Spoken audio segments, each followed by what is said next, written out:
مرحبا وأهلا بكم في برنامج داخل واشنطن. معكم مضيفكم روبرت ساتلوف. هل مر حقا شهر على وقوف جو بايدن على درج مبنى الكابيتول مدى يدهي في نداء ملهب العواطف يدعو إلى الوحدة الوطنية؟ التاريخ يمضي حقا بسرعة في عصر الإنترنت، فقد بدأت الأغلبية التي يسيطر عليها الديمقراطيون في مجلس الشيوخ بعد ذلك بأيام قليلة في إجراءات المحاكمة الثانية لعزل دونالد ترامب، في حين اتخذ مجلس النواب الذي يسيطر عليه الديمقراطيون خطوة غير مسبوقة بتجريد عضو كونغرس جمهورية ثار حولها جدل كثير من مقعدها ضمن لجنتين من لجان الكونغرس. الجانب الآخر من السياسة لإجراء الذي اتخذه الديمقراطيون في مجلس النواب جاء نتيجة لرفض الجمهوريين تقويم أنفسهم باختيارهم لعدم اتخاذ أي إجراءات بحق تلك النائبة من جورجيا التي روجت لأفكار قبيحة وهدامة بحق. لو كانت هذه هي الوحدة فإن أمامنا وقت عصيب. المساعدة في شرح وضع السياسة الأميركية خلال الأسابيع الأولى من عهد إدارة بايدن يسرني أن أرحب باثنين من أكثر الصحفيين احتراما في واشنطن، Steve Clemens and Todd Gilman. Welcome back to Dakhel, Washington. All right, gentlemen, why the impeachment of someone who is no longer president of the United States? Todd, you're up there on Capitol Hill. What's going on? Well, the events for which Donald Trump were impeached took place while he was president. 3 weeks before his term in office ended. He was impeached 2 weeks before his term in office ended. And the only reason the trial didn't start before he left office is that Senate Republicans decided not to start the trial. So it would be rather an extraordinary thing for a president to be able to commit misdeeds, to violate the Constitution, to commit so-called high crimes and misdemeanors, which are still just allegations at the moment. It hasn't been proven, he hasn't been convicted. But the argument from House Democrats who are prosecuting the case is if you can do things that violate your oath of office in January, in the final weeks of your presidency, and not face impeachment, then it's meaningless. What's the cutoff? Is it your last year in office? Is it just the last 2 months? So again, the riot that we saw at the U.S. Capitol, where I am in the basement at the moment, on January 6th, took place at during President Trump's presidency, and he encouraged all those rioters to march on the Capitol to stop the Congress from ratifying his defeat. So, Steve, our viewers need to recognize that this is as much a political exercise as a legal exercise. How does this impeachment manifest itself, one as a political exercise and the other as a legal constitutional exercise? Well, look, I think Todd gets it right that if they were to create a January loophole, and so that for the January part of a outgoing president's term, he's not subjective to the laws of constitutional gravity. I think a lot of people find that ridiculous. But I think the bigger issue is Donald Trump's brand, Donald Trump's following, the cult of Donald Trump. You had Senator Ben Sasse say, you know, it's a weird thing to see this worship of one guy. That's not democracy. And so what you see on the political side of this is an attempt by Democrats and some Republicans, conventional Republicans, that I think includes, he hasn't really come out this way yet, but Senator Mitch McConnell, but, you know, clearly Liz Cheney, who's chair of the Republican conference, you know, the daughter of Vice President Cheney, are saying that this man engaged in unconstitutional high crimes and misdemeanors and should be forever kept out of office. So what they're doing is from a political perspective, really trying to wipe Donald Trump's image and presence off the face of America. Now, that won't happen entirely, but that's part of the political effort here. But I mean, let me put this more in the political context. Won't that eventually let Donald Trump say, I was twice acquitted of charges, and won't he emerge from this perhaps even bolstered by twice having defeated these attacks on his character? Well, he will say that. Oh, I'm sorry. I'm sorry. First Todd, then Steve. Yeah, you're correct in that in Republican circles and with Trump's base, he will certainly be going out there and saying, "Look, I got acquitted again. This was all vindictive, and I've been vindicated now." The part for Democrats, that is one of the risks, but they felt that they had no choice, that Trump forced their hand. They didn't want to impeach him in his final 2 weeks in office. They didn't want a riot at the U.S. Capitol. But somewhere you have to draw a line and say, this is beyond this line is not acceptable presidential behavior. You swore to uphold the Constitution, to defend democratic institutions, and instead you incited an insurrection, literally an insurrection, against the legislative branch of the U.S. government. So there is a political risk for Democrats in allowing Trump to emerge from this vindicated and perhaps even stronger. But also, I think their calculation is that he will emerge marginalized one way or the other. He will be that guy over there with the crazy wing of the Republican Party. And they also hope to tarnish the broader Republican Party. So Democrats see it as a win-win. Either they erase Donald Trump and cement the legacy that he is an autocrat who we should never elect anyone like that again, or in the short and medium term, they tarnish the rest of the Republican Party as enablers of Donald Trump and his would-be anti-democratic style. What do they reflect? Well, look, I mean, Todd and I have the privilege of talking to a lot of these folks offline. And what I will say is something we learned from the House vote on Liz Cheney and whether to keep her in the Republican conference, where 145 members of the House voted by secret ballot to keep her in place, while 60-some voted to try and oust her. Now, if you were to kind of go public with those votes, they might be the other way around. You'd have because there are a lot of legislators who were afraid of Donald Trump's base, of his followers right now.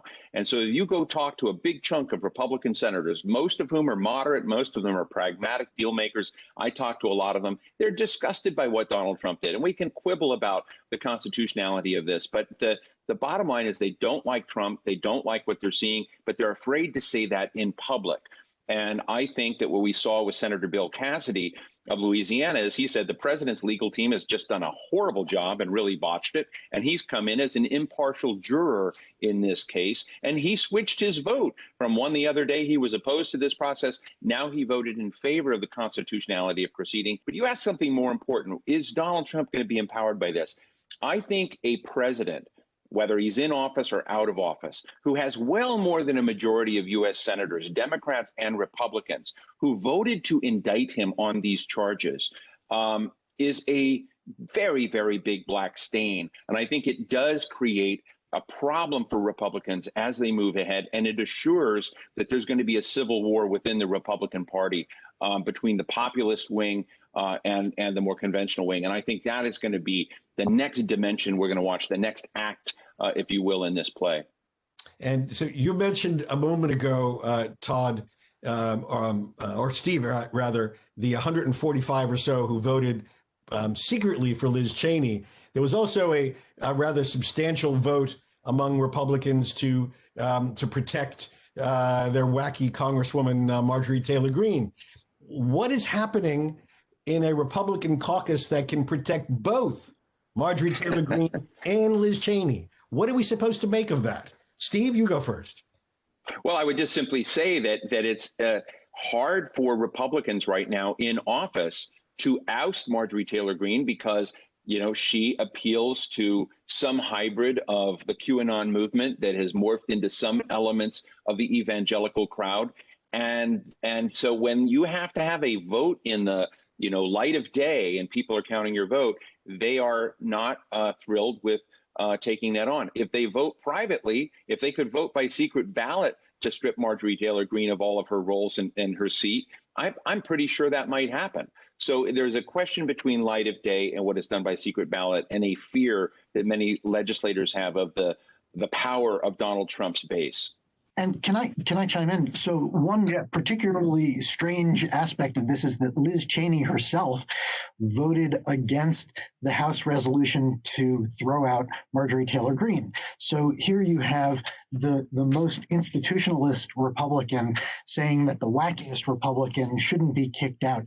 And it's exactly as Steve said. It's because it's out in public, and because it ended up cast as those Democrats are trying to meddle in the internal machinations of the Republican Party. And so much of this is really theater designed not to persuade any of the senators and congressmen, or maybe not even to persuade large swaths of the public and the electorate who might put pressure on the lawmakers.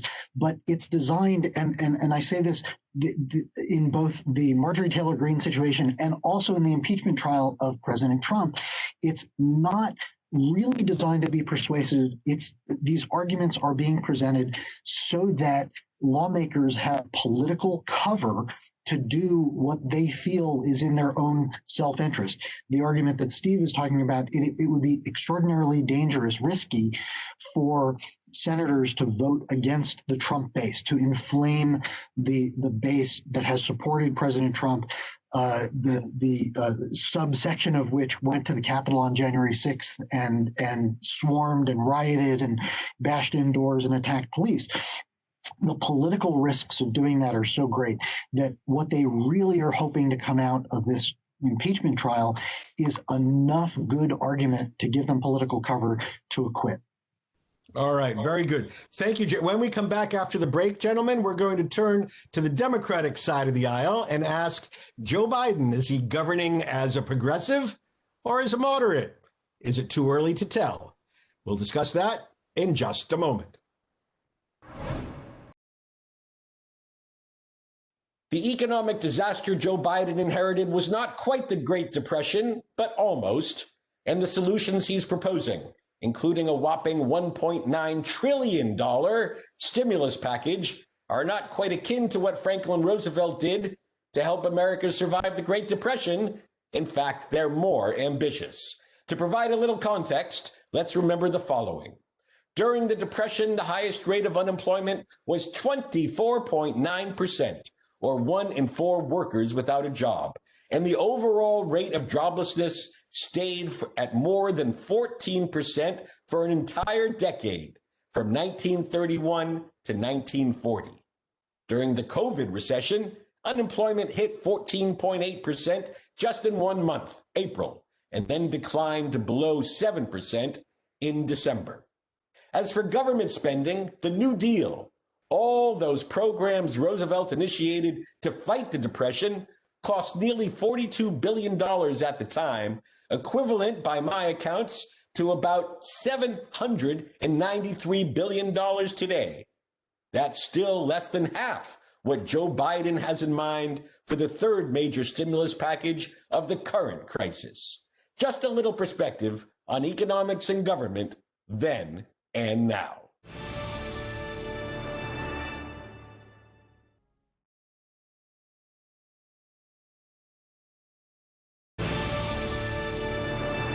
Our guests again today include Todd Gilman.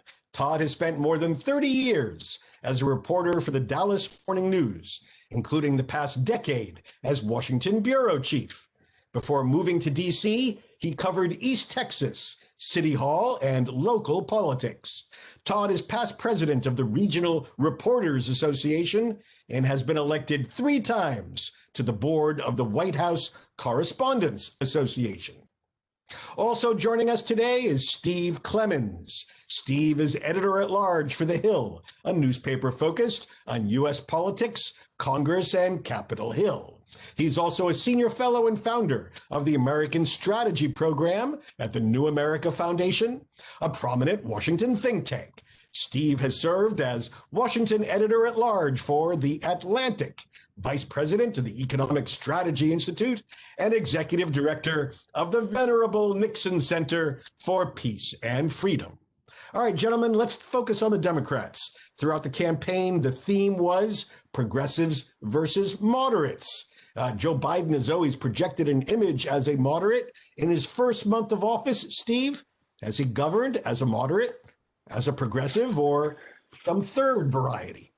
No, I think he's coming off as a moderate, but he's coming out with a moderate with an aggressive progressive agenda. And what I mean by that is I think right now, 98% of his focus is on COVID relief, on killing the pandemic, on give people and businesses and parts of the country support. And so if you look just at that, you would think, wow, he's coming in on the progressive wing. But he's shown a willingness to talk to Republicans in the Senate that he's brought to the White House. He's shown a willingness to change the levels of support in a way and to show some flexibility there. I think he's shown, in other parts of the portfolio, a willingness to bring in progressives in areas like foreign policy and whatnot, where he had a lot of pragmatic deal makers in there. So I think he's creating a blend, if you will. And I don't think he's going to be predictably on the left, maybe where, AOC is, or predictably in the conservative space where, say, Senator Joe Manchin is. I think he's trying to cut it right down the middle right now. And Todd, when you look at the great stimulus debate that is emerging, go big, go partisan, go bipartisan, how do you see this debate playing out? Well, I mean, that might be one of the, I think Steve makes a lot of really good points. Biden is pushing for larger direct payments to families, but he's also willing to negotiate with senators, Republicans, on where the income cutoffs are. So trying to find some middle ground. And, you have to differentiate between style and substance, and the willingness, the eagerness to go back to more traditional forms of presidential leadership, where you work with lawmakers in both parties, you try to cut deals, but at the same time, Biden has made clear, although this is partly to maintain his bargaining leverage, he's saying, I want to work with them, I'm happy to negotiate and find middle ground, but if they won't work with me and find a compromise, I'm going to push ahead anyway. And he has the leverage to do that to some degree because Democrats barely control the Senate and they narrowly control the House. There are areas where he's gone pretty full progressive, much to the dismay of conservatives. For instance, Texas, Dallas Morning News covers Texas. The energy industry is in the crosshairs, not to the extent that someone as radical as Alexandria Ocasio-Cortez might want it to be, but by cutting off future drilling on federal lands, curbing all kinds of energy exploration. There are a lot of jobs in the energy sector which tend to be in red states that are on the block, and that is, that's full on progressive. Maybe not as inflammatory as some of Biden's rivals would, if they had become president instead. But Biden is not exactly, he is leaving himself vulnerable to the allegation from Republicans that he is, if not a socialist himself, which he obviously isn't, that at least they have his ear. Steve, we've been talking a lot about the search for compromise. Some of this is with Republicans, but there's also an attempt just to find compromise among Democrats and with people like your friend, you mentioned him a moment ago, Senator Manchin of West Virginia. Without Manchin on board, how do you keep the 50 votes that you need just to get to Vice President Harris's tie-breaking vote in the Senate? So what does Joe Biden need to do to keep people like Joe Manchin on board? Well, I know Senator Joe Manchin quite well, and he wants to be heard. He wants to be in the room. He wants to be part of the equation. He does not want, as Todd just shared out, coal workers and coal miners, those in energy, just marginalized and not addressed. He doesn't want to see tax policies or employment policies or whatnot that bankrupt the government. He's a real fiscal conservative, and he's been one of the people to raise questions about the size of Joe Biden's COVID relief package. And with that, I want to thank you, Steve Clemens and Todd Gilman, for helping to explain the opening weeks of the Biden administration to our viewers abroad. Thank you very much for joining us on Dakhel, Washington. Joe Biden has had a generally successful first couple weeks in office.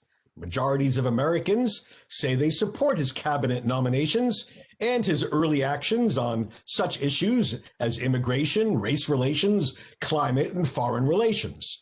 Meanwhile, he's kept quiet about the most controversial event in Washington these days, the impeachment trial of his predecessor. President Biden's tweets are boring. The most scandalous thing he's done was to break an unwritten rule by ordering a fresh bagel to be toasted.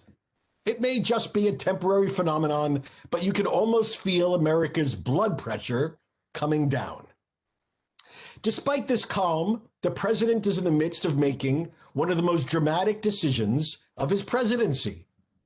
It is the decision whether to maximize partnership or progress in crafting an emergency stimulus program to rescue millions of Americans from the terrible economic toll of the coronavirus recession. On the one hand, there is the pull of going big, passing an unprecedented $1.9 trillion plan to save jobs, homes, businesses, and educations for tens of millions of people.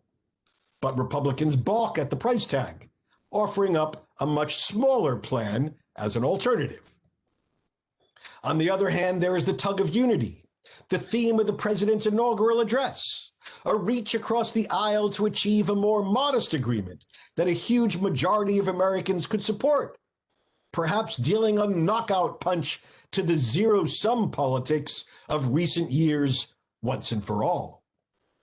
There are strong arguments for both alternatives. Bipartisanship is certainly always preferable, but is it more valuable than effectiveness? What about the argument that it's wise to take half a loaf with broad support now and work for the other half later, once it's clear that stimulus really works? Joe Biden knows all the arguments. What appears to be determinative for him, as one could expect for someone who has spent 50 years in politics, is a lesson from experience. In this case, the experience of the first Obama administration, when, as vice president, he saw months of wrangling over the bill to overhaul national health insurance, Obamacare, only to see every Republican vote against the final version. Biden's lesson evidently was, seek partnership when possible, but don't let that goal obscure the fundamental objective, real progress. Will there be some aspects of stimulus open to debate and compromise? I hope so. But I think we can expect Joe Biden to conclude that he may have just one chance to get this right, especially given elections in just 21 months. It's the same logic that drove FDR to the New Deal in the 30s and Lyndon Johnson to civil rights legislation in the 60s. It's the same logic that animates visionaries whose motto is build it and they will come. Is it the right approach? Well, history and politics will tell that story. بهذا نصل لنهاية هذه الحلقة من برنامج داخل واشنطن. إذا كانت لديكم أي استفسارات أو تعليقات حول هذه الحلقة، وخاصة حول البحث الذي باء بفشل عن العمل الحزبي المشترك في واشنطن، أرجو أن تتواصلوا معي عبر تويتر على هاشتاج Inside Washington أو أن تراسلوني مباشرة على @RobSatloff. سأراكم الأسبوع المقبل وإلى أن ألقاكم. شكرا لكم وإلى اللقاء.